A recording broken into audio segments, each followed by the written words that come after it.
Hey everyone, it's Tammi Van Hollander of Mainline Play Therapy. So I have been asked several times to make a video of my initial family intake sessions. I often say that when I have this session, kids will come back and say that it was the best day of their lives. And it's always goes so well. I really want to be able to share it with all of you guys. So basically, when I first do an initial intake, I'll meet the parents for social and developmental history, and then I will bring the child in with both parents. Or if there's a divorce, then I will have them do the same exact session just separately. And how basically the session works, it's broken down into many different activities. It's often surprising how we can get so many activities done in just one session. So let me introduce you to some of the activities. So often the first thing I do when a child and their family comes into session, I welcome them and I introduce them to somebody very special. This is Meebe, and I will have the child hold on to Meebe and give Meebe a big hug because Meebe is soft and just offers that comfort and that great sensory experience. And then one of the parents will hold on to Meebe and I say, "What is Meebe missing?" And they'll often say a face. So then the child is able to put a face onto Meebe. And this is a great way to start the session where they don't have to talk. They get to play with Meebe, who they often love, and they could do any type of face on Meebe. Okay, they may put even, let's see, a heart, and or they may have a broken heart, and we may say, oh, what breaks Meebe's heart, or what makes Meebe sad, and what's something that would make Meebe feel better. So right away we're bringing play into the session, we're offering a safe psychological distance from the problems, and the child's able to communicate through Meebe. So that's one of the first ways that we start, and I introduce the playroom to everybody.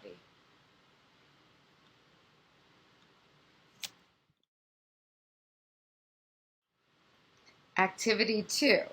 Activity two is a catch. There's nothing I love more than having a catch with kids. Anybody who knows me or has taken any of my trainings knows that I will start every single one of my workshops with a game of catch. Catch is a great way to develop trust, to develop eye contact. It is playful. It automatically reduces the children's anxiety, and it's a really fun way to get to know each other.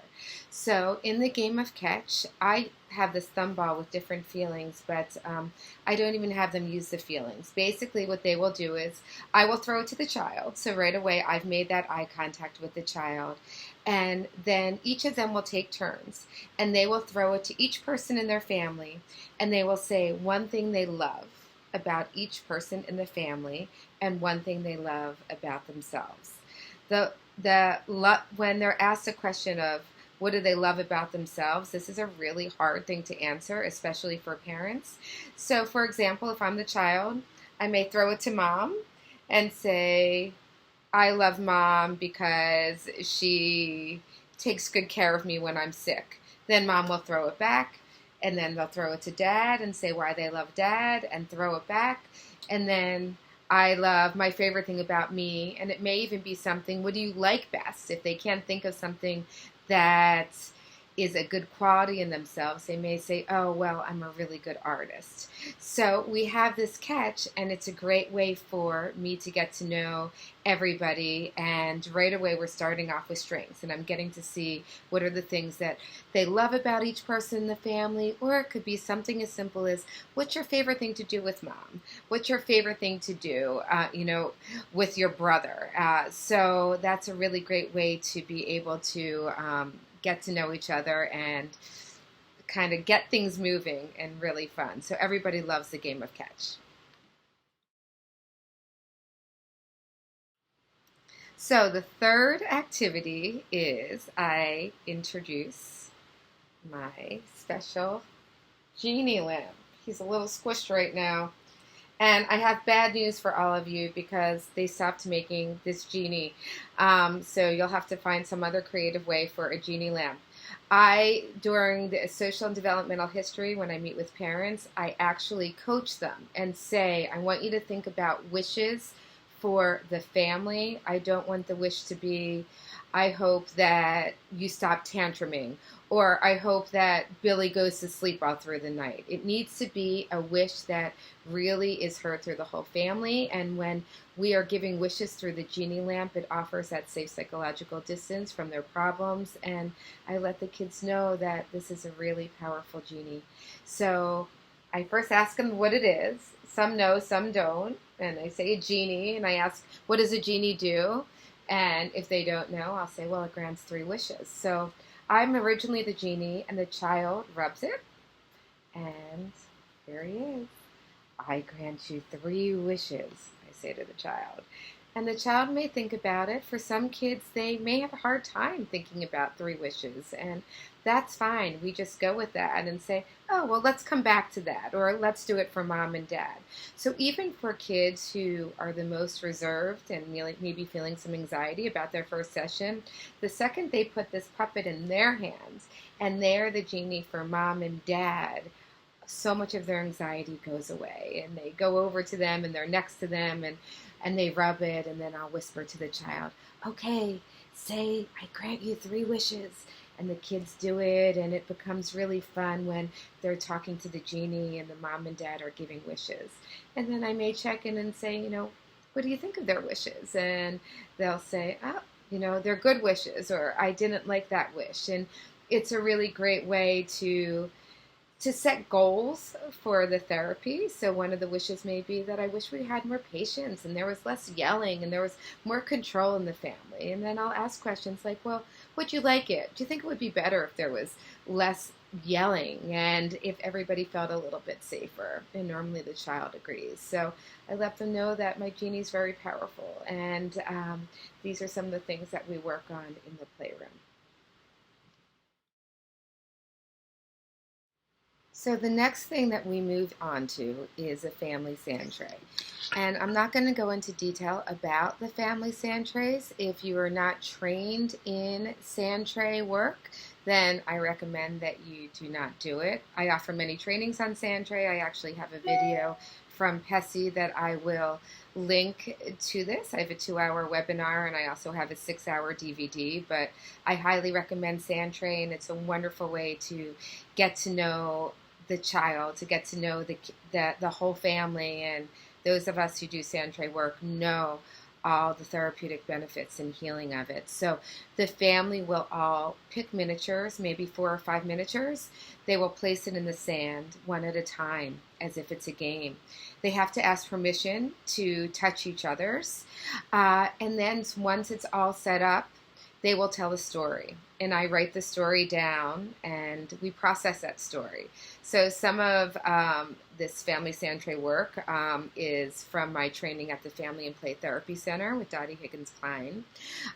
So some of the process questions would be, everybody can have a title to the story. The child is the one who ends the story, and they could end it however they want to end the story. And then we may ask, what was your favorite part? Looking at what are some of the resources, what are some of the obstacles, and it's a great way to really relate how the child is able to relate to the parents or caregivers' miniatures as well as theirs. So the sand tray is a really great way to just slowly dig a little deeper and get into the family's world, and offering yet again a really safe, playful way to do it.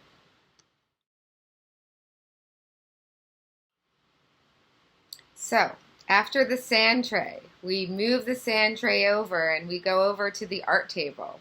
And at the art table, I already have set up a really big piece of paper.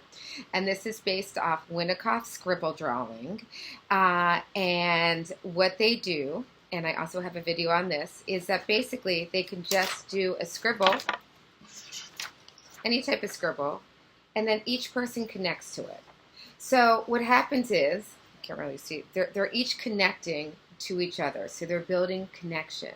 The second part is I ask them if they know the game red light, green light, and green light is go, red light is stop, yellow light is slow. And then I use purple light for super fast. So the person before can be the police officer, and they cannot go. They still have to connect until the person says green light, and they go and they scribble. And if it's yellow light, it's real slow. If it's purple light, it's real fast, which is great for these kids who are having so much anxiety and just seeing them be able to scribble.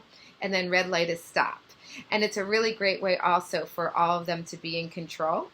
And then they switch directions. So it's also great to see the dynamics of some of the parents who may be playful or may let it go really long, or some of the kids may say green light, red light, or the parent may. So it's a great way to see their playful personalities come into play. They have to stop, they have to regulate, they have to connect, and often when you pause, then they're making eye contact with the family member as well. And after they've done this scribble drawing, then they can see what designs they've made and add different, I bring out all the markers. And we just spent a couple minutes on it, and they do a big picture of it, and everybody signs it. And this is a great transitional tool for them to take home.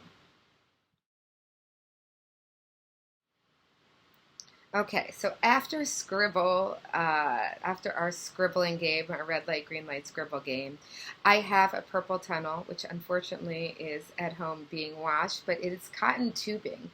And this is the children's favorite activity. And I'd love to one day be able to just do a video for you guys to see all of this in action. But it's a purple, this is just cotton tubing that you could probably get at a fabric store, and what they need to be big enough to pick up. So I ask if the parents have brought their muscles, and I hope mom and dad brought their muscles, or mom and mom, or dad and dad brought their muscles, and being able to be able to lift them. So we set up bean bags on the side, and with the purple tunnel, each parent holds one side of it, and the child crawls through and gives one parent a really big hard hug. Then they crawl back through and they give the other parent a really big hug. Then they crawl in the middle and they cuddle up, and we wrap them up and they swing them to three and throw them in the beanbag. Once they're in the beanbag and they're all cuddled up and loving it, then the child can say, find my nose, find my toes, find my head. And this is such a beautiful moment to see the parents on the floor with the child, and just basically being able to find their different body parts, and they're all wrapped up, and in this blanket, so cuddled up that they often don't even want to get out. And it's just a beautiful moment. And then that both parents or one parent would end with just kind of almost laying on them like a sandwich, that good proprioceptive sensory feedback, and give them a good hug. So that is a purple tunnel. For some kids who don't want to be picked up, then they're not picked up. So we always meet the child where they want to go. But for the most part, kids love it. And I do this with pretty big kids as well. And especially for big kids, if you guys have the muscles to do it, it's great. It's really great for kids who actually have body weight issues, because the idea that we're actually lifting them up and we're able to do these things and making them feel kind of weightless also feels really good for them.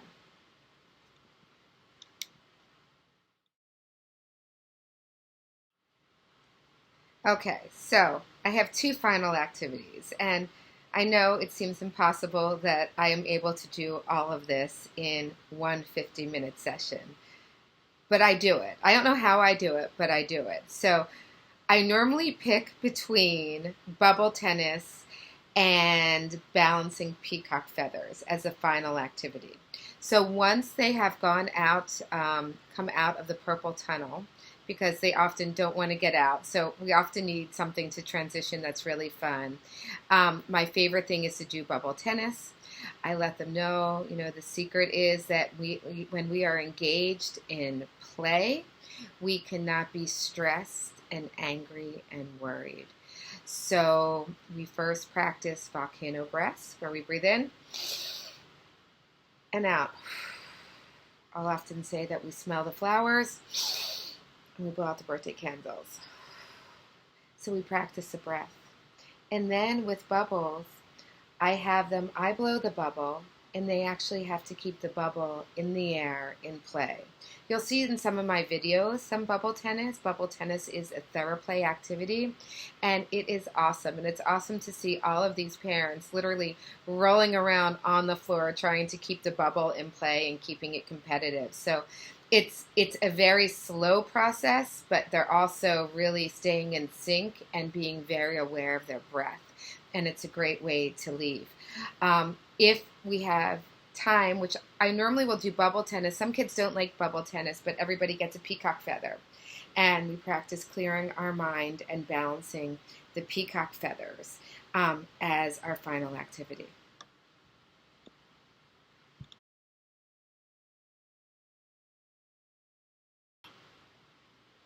Okay, so we've done all these activities and the kids are feeling pretty good and the family's had a lot of fun. How are we going to get them to leave the playroom? So one of the things is that they roll up their art, their scribble drawing, and it's advised for them to continue it or to do it again on the other side and to do it with the whole family. And then every child who leaves gets to take a smile. So in here, one of my clients, I'm getting low on them, has made a bunch of smiles. I mean, as simple as can be. Little tiny smiles. There's girl smiles, there's boy smiles. We used to have triple smiles and double smiles for good luck. And kids, every time they come to my playroom, they leave taking a smile. So that is basically what my intake assessment looks like. So you can imagine that after all of these activities, the family's feeling pretty good, everybody's feeling really connected, and the kids are super excited to come back and know that the next time that they come back, they're going to create their own sand tray and they'll have some of their own time as well as some of the special time with their parent or caregiver. So thank you guys for watching. Feel free to check out my Facebook page, Tammy's Play Therapy and Sand Tray Therapy page. I am always sharing different resources there, my Instagram page, my YouTube channel, or even just you could visit my website for upcoming events, www.mainlineplaytherapy.com. So enjoy and let me know if these work for you. I can't even tell you how wonderful they've been for me. And I wish I had some of my clients coming in and being able to say it to you, what the session is like with them, for them. Because all they really want to do is have the special time of undivided attention from their parents and play with them. And that's what this session is about. So it's a great introduction to the whole family, to the playroom and the world of play therapy. So thanks for watching.